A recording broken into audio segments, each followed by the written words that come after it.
So it's opening evening of the late muzzleloader season here in Kentucky. It's my first time hunting the new buck factory. Yeah, I'm a little excited, but for reasons not about going after a great big deer. We're after a big mature 8-pointer. He doesn't score anything hardly, but he's the kind of deer we want to get out of here to make room for some of our up-and-comers. Going to kind of clear the table and just make room for more guests. So that's the plan, and we're gonna get after it.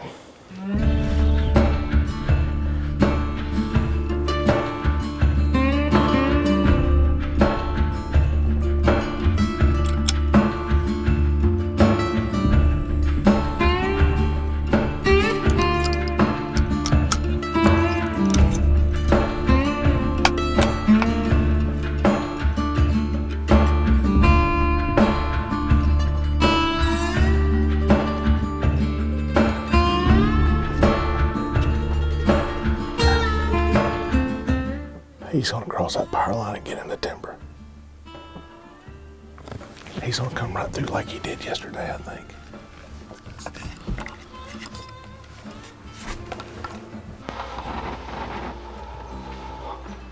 Oh, there he is, coming out of the timber. You see? Yeah. Get him on camera.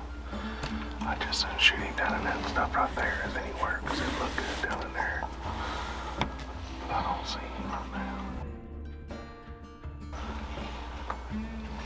No doubt. Okay, so he's saying now. You got him on camera still, man. So he's gonna go find that big old red, and he's gonna find that red oak tree there. That's him for sure, ain't it? I don't want to make the mistake I did last time. Hey, I'm about certain that's him. You tell me when you got enough pre-roll.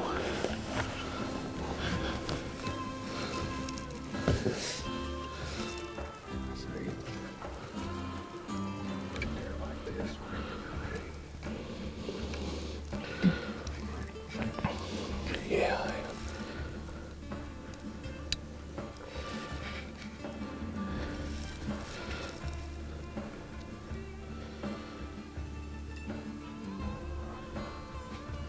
You ready?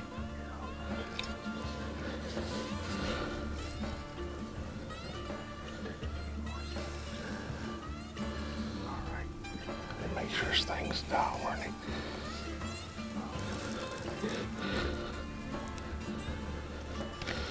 He turns back. I won't let him have it.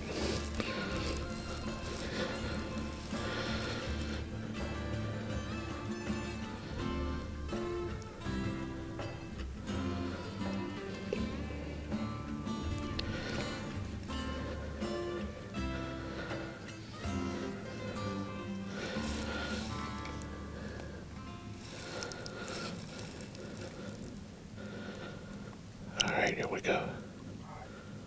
Hold on. He's got to it's in the thick stuff now. Lost him. There he is. You ready?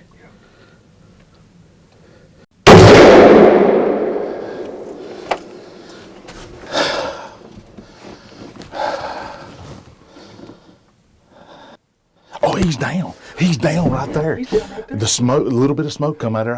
I was like, did I miss him? I didn't see him run off. He's down right there. How about it? Hey, dude, my first time hunting the buck factory. We ain't been in a stand since 2 o'clock, and he's down. The target deer is down right there. I cannot wait, dude.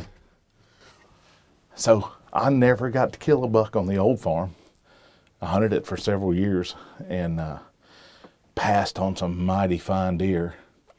And the first buck I ever laid my eyes on a new farm, and he's down. He ain't gonna break no records.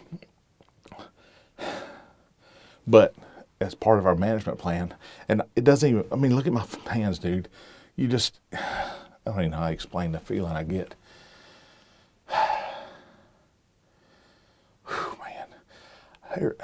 10 years ago, I would have not considered picking up a gun and shooting a deer. Just wouldn't have considered it. And now I enjoy hunting with that muzzleloader as much as any weapon I've ever shot. And this is a great farm to do that. And we need to manage these deer. We need to remove some of those deer from the herd to make more food for better quality deer. And I'm just tickled to death. I'm blessed. I'm blessed to get to own this place. I'm blessed to get to do the things that we do, sell land every day for a living, get to hunt, enjoy the outdoors. This is good stuff. And the great part is I got a bunch of my buddies will be around tonight. We'll get to celebrate this and enjoy it. He's going to feed the family. And I'll look at those antlers hopefully in 10 years from now, and we're going to be killing great big giant bucks, and we're going to look back at that, and that's the beginning.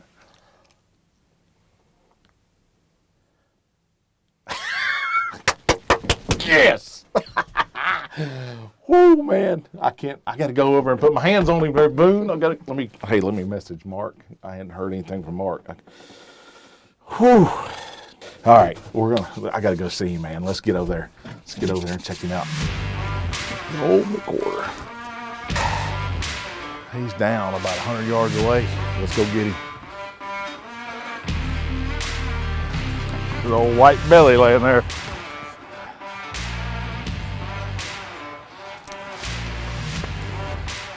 That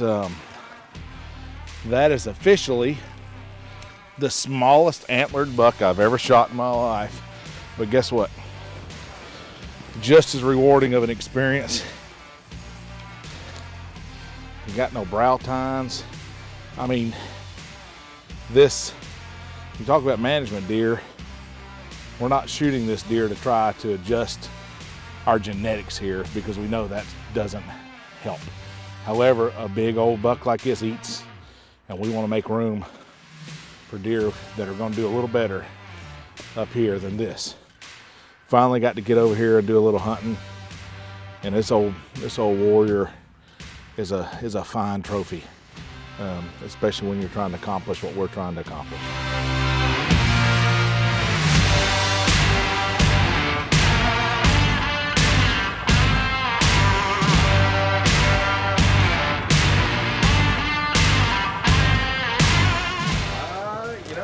We ever named this deer, but that's the one I went in there after. Thanks, buddy. Thanks, man. First time ever on the new farm. I know, we were talking about that in the stand. Like, first set he ever makes. God. Didn't do no work. Didn't hang no stands. No. Didn't plant no food plot. Just ain't a whole lot to him. There ain't a whole lot to him. But he's a cool deer, man. Yeah. Look how white his face is. Like, I don't know how old he is. I can't wait to get a jawbone out of him and figure out, but man, his neck right there at the base of his head is, I mean, he's that big around, right? Yeah. That first measurement.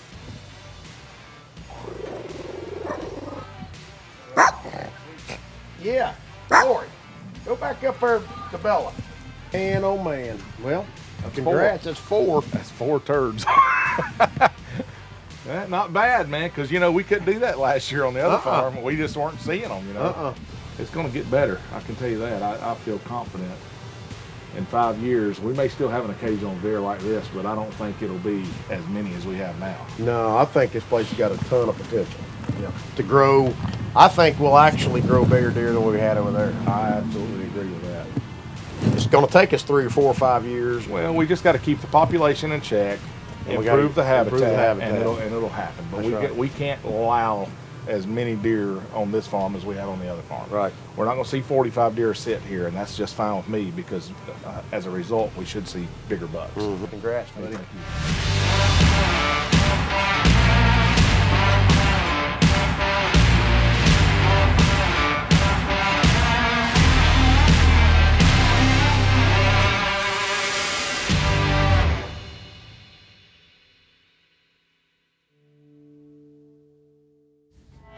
Hey, make sure you subscribe to the show and turn the notifications on so you don't miss a single episode of Building the Buck Factory.